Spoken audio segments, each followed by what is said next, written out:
Welcome to my channel. Today we're diving into a hidden tale that will blow your mind. Are you ready? Little Fatty stood there like a lost puppy, waiting for his flyer, completely oblivious to the fact that his cash was being used as lunch money by the punk. He mustered the courage to ask the punk, "Hey, where's my stuff?" And the punk burst out laughing, claiming he didn't even remember who Little Fatty was. But Little Fatty was no pushover. He played innocent back at the car while secretly brandishing his automatic rifle. And the punk? He bolted faster than a cat in a room full of rocking chairs. David in the car watched in shock, thinking, is this the new street fashion of gunslinging? But Little Fatty shrugged it off, saying, I've got a classroom and 3 gun permit. This is just a walk in the park. Can you believe how wild my old buddies have gotten over the years? David, with a raised eyebrow, asked, How'd you get so loaded?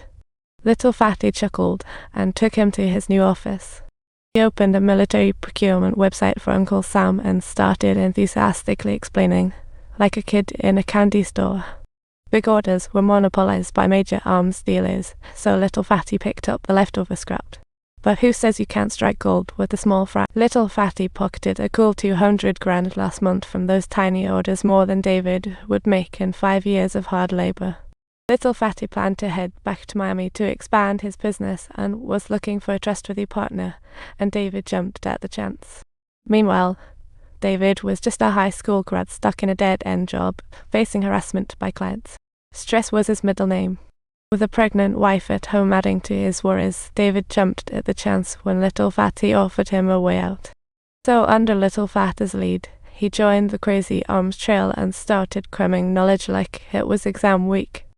Every day, besides checking bidding info, he had to cram details about weapon origins and functions like a student cramming for finals. In reality, they were just resellers hoping to score big contracts. The profit margins were like buying and flipping candy. But they couldn't fund it themselves, so Little Fatty roped in a Jewish investor who opened the floodgates for their money-making adventure. One night, David got a call. A captain wanted to snag 5,000 handguns from them. Talk about a gold mine. This was no small potatoes. Profit could soar over 600, and Little Fatty said David could pocket at least 180 grand. But the next day, while David accompanied his wife for a checkup, the captain called again asking where the pistols were coming from. I heard Italy just banned all arms shipments to Iraq. David was lost but tried to keep his cool while responding. So he confidently claimed, the goods are on their way and everything is under control. As soon as he hung up, David thought, oh no, my wife's at the OBGYN. And I might end up in a sticky situation. Rushed to Little Fatty, he found him relaxed as he said, no worries. The guns can just stop in Jordan first. Legality? Not in Little Fatty's vocabulary.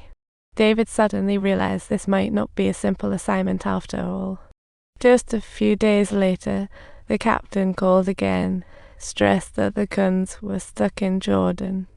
Little Fatty quickly asked the captain if they could substitute with Brazilian TP19s instead. Swap with TP19. That's just junk. The captain shot back with no mercy. He threatened that if they didn't deliver on time, they'd be blacklisted from arms trades. Under that kind of pressure, Little Fatty and David flew to Jordan only to find their shipping license had expired. Applying for a new one would take at least 6 weeks. Little Fatty suddenly grinned, thinking he had a way out. The challenging problem was quickly solved by Little Fatty's superpower. However, they soon faced another hurdle. The weapons wouldn't be shipped directly to Iraq. All 5,000 guns were piled up right in front of them, along with a professional driver. The 2 desk jockeys now had to deliver the goods themselves to dangerous Iraq. Luckily, the seasoned driver claimed he made the round 3 times a month and promised a 50/50 shot of making it back alive if they drove at night. Little Fatty was completely stunned upon hearing this, At that moment, they still took it for granted that setting off at night would be safer. But that night, they ran smack into an armed checkpoint to talk about living on the edge. Drive. Don't stop. The driver barked, and they all held their breath. Luckily, the driver was prepared, or they'd all be kissing their lives goodbye. The local soldiers had no clue the ride was loaded with party favors for the US troops.